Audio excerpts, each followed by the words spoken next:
Sir ಹತ್ತತ್ರ 2 lakh KG ಯೂರಿಯಾವನ್ನ ವಶಪಡಿಸಿಕೊಂಡಿದ್ದಾರೆ. ಆದ್ರೆ ರೈತರಿಗೆ ಹೋಗಬೇಕಾದಂತಹ ಯೂರಿಯಾ ಎಲ್ಲೋ ಖಾಸಗಿ ಗೋಡೌನ್ಗಳಲ್ಲಿ ಸಿಕ್ಕಿದೆ.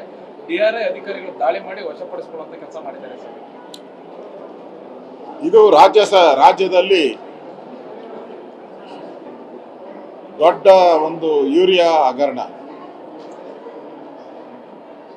ಹಿಂದೆಂದೂ ಇಷ್ಟು ದೊಡ್ಡ ಹಗರಣ ರಾಜ್ಯದಲ್ಲಿ ನಡೆದಿಲ್ಲ. ಇವತ್ತು DRI ಸುಮಾರು 2 ಲಕ್ಷಕ್ಕೂ ಹೆಚ್ಚು ಕೆಜಿ ಯೂರಿಯಾವನ್ನು ಕಾಳಸಂತೆಯಲ್ಲಿ ವಶಪಡಿಸಿಕೊಂಡಿರೋದು ರಾಜ್ಯ ಸರ್ಕಾರಕ್ಕೆ ಒಂದು ರೀತಿ ಛೀಮಾರಿ. ಪದೇ ಪದೇ ರಾಜ್ಯ ಸರ್ಕಾರ ಯೂರಿಯಾ ಶಾರ್ಟೇಜ್ ಆದಾಗೆಲ್ಲ ಕೇಂದ್ರ ಸರ್ಕಾರ ನಮಗೆ ಸರಿಯಾಗಿ ಕೊಡ್ತಾ ಇಲ್ಲ, ತಾರತಮ್ಯ ಮಾಡ್ತಾ ಇದೆ ಅಂತೇಳಿ ಪದೇ ಪದೇ ಮಂತ್ರಿಯಿಂದ ಹಿಡಿದು ಮುಖ್ಯಮಂತ್ರಿವರೆಗೂ ಹೇಳ್ತಾ ಇದ್ರು. ಈಗ ಮುಖ್ಯಮಂತ್ರಿ ನಾನು ಕೇಳಕ್ಕೆ ಇಷ್ಟಪಡ್ತೀನಿ, ಇವಾಗ ಏನು ಹೇಳ್ತೀರಾ? ಕೇಂದ್ರ ಸರ್ಕಾರ ಯೂರಿಯಾ ರಾಜ್ಯಕ್ಕೆ ಕಳಿಸ್ಕೊಡ್ತೈತೆ, ರಾಜ್ಯ ಸರ್ಕಾರ ಅದನ್ನು ಡಿಸ್ಟ್ರಿಬ್ಯೂಟ್ ಮಾಡಬೇಕು. ಅದು APMC ಮುಖಾಂತರ ಮಾಡ್ತಿರೋ, ಕೃಷಿ ಇಲಾಖೆ ಮಾಡ್ತಿರೋ, ಅದು ನಿಮಗೆ ಸಂಬಂಧಪಟ್ಟಿದ್ದು. ಈ ಕಳ್ಳತನ ಹೆಂಗೆ ಅಂಗಡಿಗಳಿಂದ ಕಾಳಸಂತೆಗೆ ಹೋಯ್ತು? ಇವತ್ತು ರೈತರಿಗೆ ಕೇಂದ್ರ ಸರ್ಕಾರ 280 ರೂಪಾಯಿಯಲ್ಲಿ ಕೊಡ್ತಾ ಇದೆ. ಈ ಕಾಳಸಂತೆಯಲ್ಲಿ ಈಗ ಅದನ್ನ 2000 ರೂಪಾಯಿಗೆ ಮಾರಾಟ ಮಾಡ್ತಾ ಇದ್ದಾರೆ. ಅಂದರೆ 1:10. ಕೇಂದ್ರ ನರೇಂದ್ರ ಮೋದಿಯವರ ಸರ್ಕಾರ ರೈತರಿಗೆ ಸಹಾಯ ಆಗಲಿ ಅಂತ ಸಬ್ಸಿಡಿ ಕೊಟ್ಟು ಈ ಯೂರಿಯಾವನ್ನು ಬಿಡುಗಡೆ ಮಾಡ್ತಾ ಇದೆ.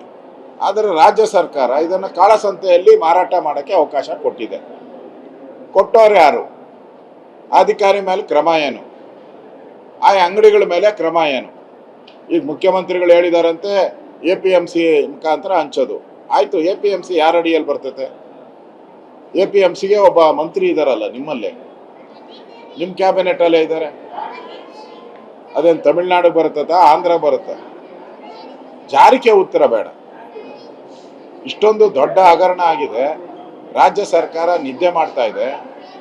ಮಾತ್ರ ಕೇಂದ್ರ ಸರ್ಕಾರದ ತಾರತಮ್ಯ ಅಂತೀರಾ? ಈಗ ಯಾರು ತಾರತಮ್ಯ ಮಾಡ್ತಾ ಇರೋದು?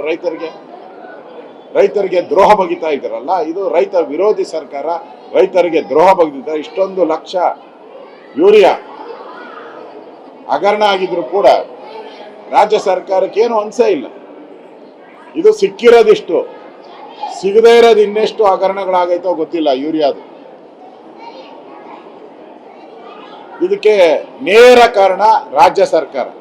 ರಾಜ್ಯ ಸರ್ಕಾರಕ್ಕೆ ಏನಾದರೂ ಮಾನ ಮರ್ಯಾದೆ ಇದ್ರೆ ಎಲ್ಲಿಂದ ಬಂತು, ಹೇಗೋಯ್ತು ಅನ್ನೋದನ್ನ ಅಧಿಕಾರಿಗಳ ಮೇಲೆ ಕ್ರಮ ಮಾಡಬೇಕು.